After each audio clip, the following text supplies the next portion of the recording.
A Course in Miracles, a transcription of the Shorthand Notes Manuscripts of Helen Schuckman. When you called Bill about joining you at lunch, you should have waited to ask me. In fact, you should not even have told Anne that you would call. Then you could have asked him first if he would want to come and called Anne back. It is true that it was better that he came, but this has nothing to do with the real issue. There are ways of treating others in which only consistent courtesy, even in very little things, is offered. This is a very healing habit to acquire. So, a lot of things more personal to Helen, not necessarily for everyone in general. But so ACIM, 100% consistent courtesy to all people at all times, perfect self respect, perfect respect and honor and valuing and appreciating given to every human being on earth in every way, moment to moment. Yes, absolutely. That's definitely in ACIM. Every moment, moment to moment, perfect peace, joy, strength, goodness, courtesy to all in terms of the dictionary definition of courtesy, moment to moment, even in very little things. There's a sentence in the Urantia book, Urantia, Urantia book. Jesus enjoyed doing little things for people, especially before his public mission, like the way he lived was, enjoying doing little things for people in a positive, joyous, strong, loving, confident, peaceful way. Active social service. The gospel of Jesus of Nazareth is the fatherhood of God and brotherhood of man, which means the will of God in service to others.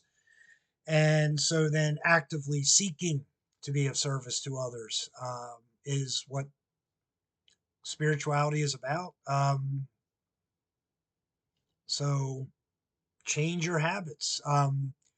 There's another sentence in the Rancha book about Jesus saying, during his public mission, saying something like, if we were to bring in certain people and have them live with us for a while and learn our ways, and they would change their habits. So it is the idea of developing God habits, strong, good, joyous, peaceful, loving, kind God habits about everything, moment to moment. ACIM. Bill's answer was a clear statement of his own sadly conflicted state. He said, I don't want to join you, but that's ungracious, so I'll go. Whenever any invitation to join others in a gracious way is offered, it should always be met with respect, although it need not always be accepted. However, if it is met ungraciously, the resulting feeling may well be one of coercion. This is always a split will reaction. The goal of ACIM, conflict-free state of mind. I believe ACIM equates that with what peace is. Peace is a conflict-free state of mind. No thought opposes any other thought. Nothing you say is contradicted by what you think or do. And similar sentences, specifically in the manual about that.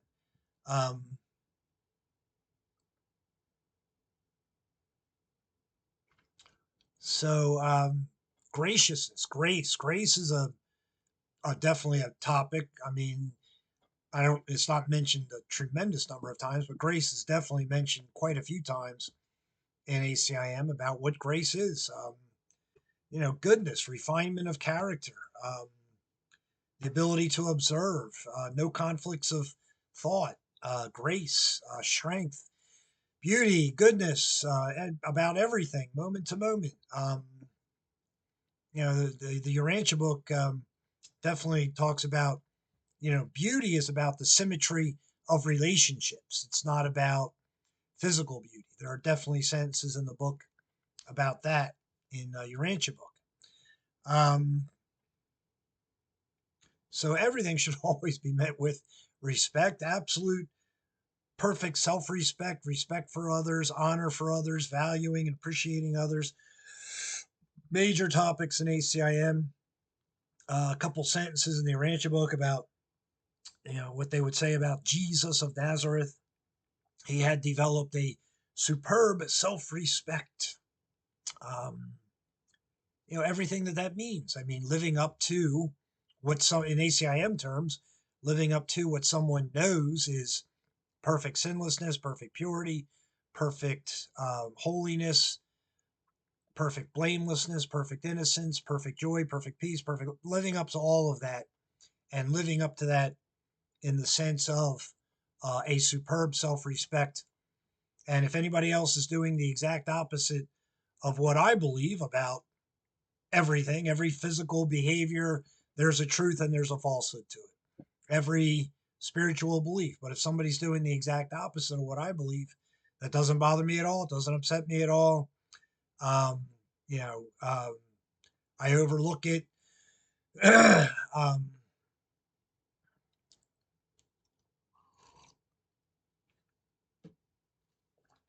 so, so everything is about the will of God. I mean, regardless of anything that's going on at any given moment, as far as doing anything, thinking anything, saying anything, it just depends on what someone believes is the will of God in the moment.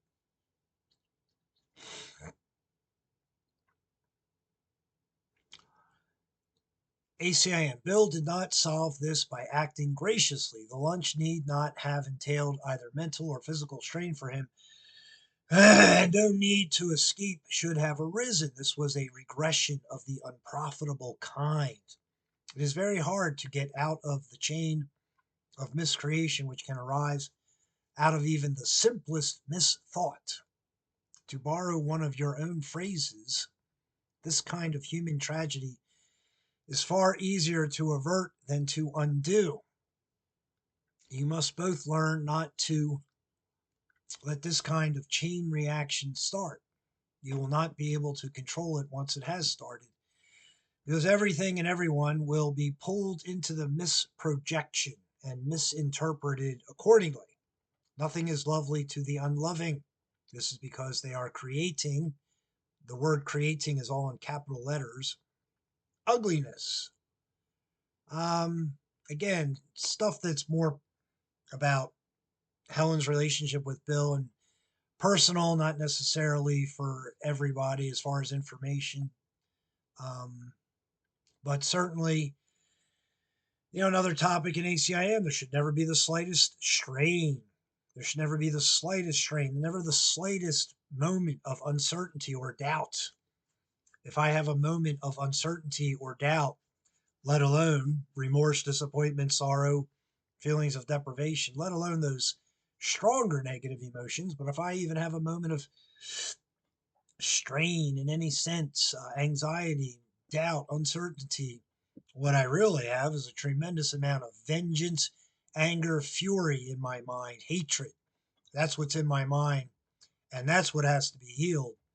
So if it's expressed in the moment as a moment of uncertainty or strain, what's really underneath that is a tremendous amount of negative mental ego energy of hatred, anger, vengeance, feelings of deprivation, etc. And that's what has to be healed, gone, undone. So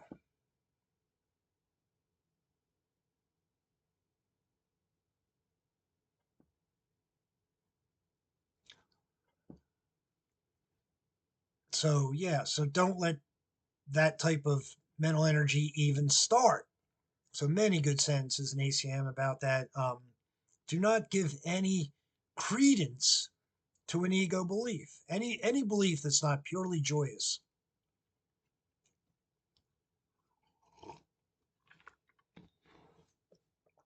is an ego belief, and do not give it any rationale to think about, any credence of any kind. Do not believe in the validity of it. at all. Do not let it into your mind at all. Many sentences in the book about that. There's one in particular I'm thinking of, but certainly the little phrase in the book about stop the mind wandering. That's definitely in there.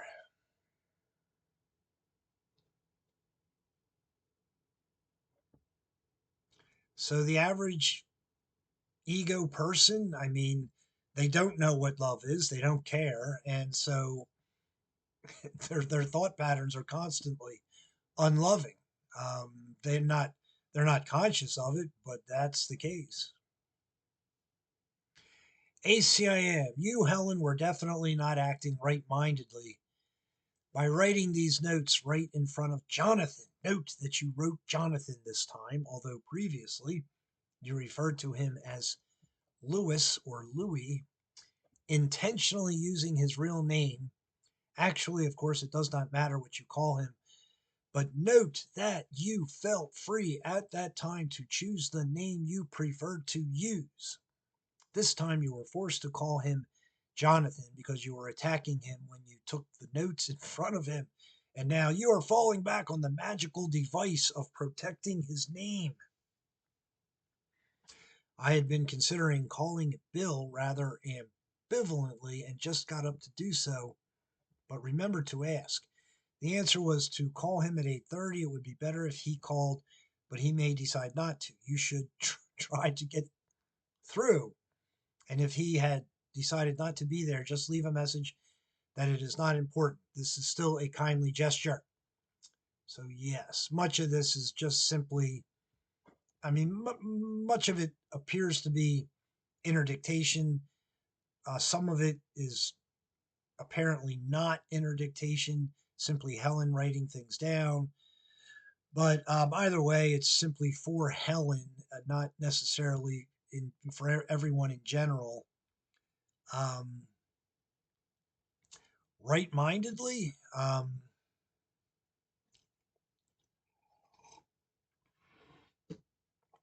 that's a topic in ACIM. Quite a few sentences about right-mindedness and wrong-mindedness. The mind can be right or wrong is a sentence I believe in the manual, but or maybe use of terms somewhere in there. But there's a right and a wrong to every physical behavior. If I'm living in the right about a physical behavior and or a spiritual belief, what is an idol? I mean, an idol can be a false impression, not just a false belief, but a false impression about an idea. So, and certainly physical objects can be idols. So, um, as far as physical behavior goes, there's a right and a wrong to every physical behavior. In the right, in the will of God, as God designed it, is a perfectly appropriate phrase. Um, then I will be in perfect peace, perfect joy, perfect love, perfect kindness, perfect tenderness, etc. Not the slightest feeling of a negative emotion of any kind, no remorse, disappointment, sorrow, or any other negative emotion, no feelings of deprivation, no feelings of grievances, ever, moment to moment. That's living in the right mind versus the wrong mind about everything. I believe Louis is Helen's actual husband. Not sure who Jonathan is.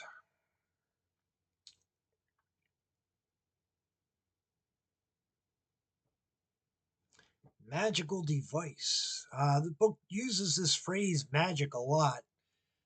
Specifically, it uses the word magic a lot to talk about the entire medical field.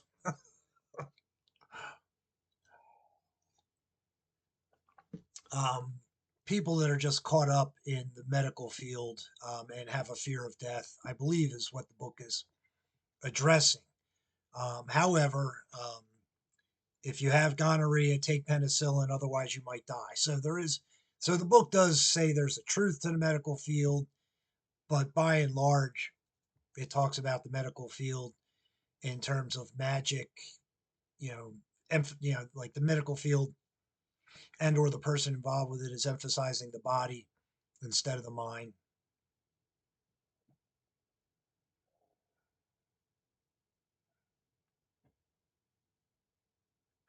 Yeah, that one there about in parentheses, it says, I had been considering calling Bill. So I don't think that's interdictation. I think that's Helen writing something down.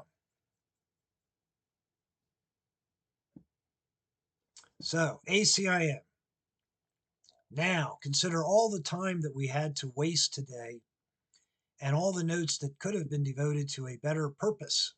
There is a better purpose too. I would like to spend some time on corrections of past notes as an important step before reviewing. A major point of clarification is necessary in connection with the phrase replacing hatred or fear with love. So this is interdictation. I mean, a couple times in the book, I believe the sentences about it's important to some corrections of some things. I don't know that the actual book says that, but it's more about um, let's review something before going further. I think the book has a couple sentences like that, something like that.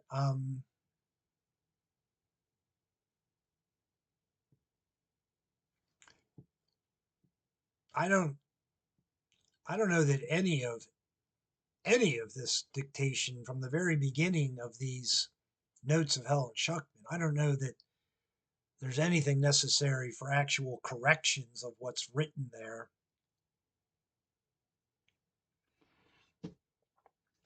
I personally can't think of any errors in terms of what I read that was interdictation up until this point in the book. Uh,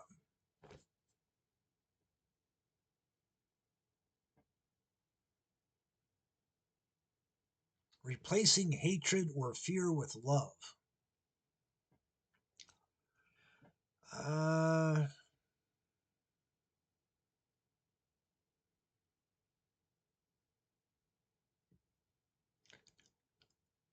uh,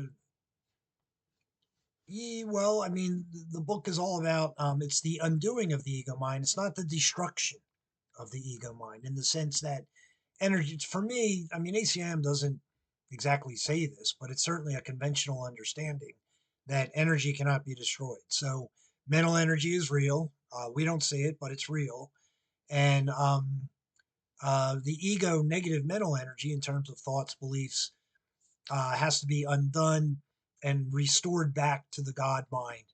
The energy is not destroyed; it's undone. It's um, the beliefs are purified. Would be one way of saying it. ACIM says things that way, here and there about the topic. Um, so the perfect God mind is perfect strength, peace, joy, kindness, tenderness, love, every moment to moment about everything. That's our capital S self. That's the God mind. That's who we really are. That's how we were created, et cetera, in terms of ACIM ideas. So, certainly one of the more well known sentences in the book, everything is love or fear. So, love, an intense feeling of deep affection, fear, an unpleasant emotion. So there's never any unpleasant emotions moment to moment. An unpleasant emotion is not joy. There's a sentence in the book says there's no difference between love and joy. So